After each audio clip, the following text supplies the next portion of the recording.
Hi guys, Landy here with the Youth Minute, a topical Bible program that discusses biblical passages or questions that young people ask. If you have a question you want answered, please email sphcnh@gmail.com and in the subject line put Youth Minute. Here's a question. What is wrong with getting mad? Nothing is wrong with getting mad except for the lack of thinking that occurs when most of us get angry. Many of us forget we're Christians and may behave violently or start saying things that we are sure to regret when we think about it later.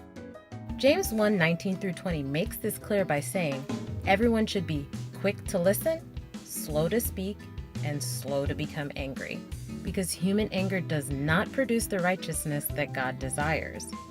Often when we get mad, it's over something trivial or a misunderstanding that we didn't take the time to think about.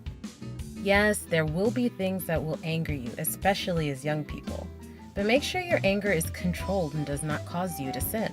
It is better to remain quiet and calm than to start yelling and screaming. Proverbs 15 verse 1 states, "A gentle answer turns away wrath, but a harsh word stirs up anger." It is better to talk out calmly than to shout and scream about it. No one is listening when everyone is screaming. We are children of peace, not looking to stir up trouble, but to end it. So here's my encouragement to you.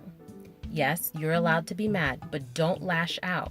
Just talk and be respectful, and you'll see how much better things can be resolved when you're listening, rather than trying to punch someone's lights out. God is happier when you act as his peacemakers to this world. Thanks for listening. This Youth Minute was brought to you by Salem Pentecostal Haitian Church. Don't forget to like and subscribe to keep more content coming your way. Visit sphcpraise.com for more spiritual nourishment. God bless.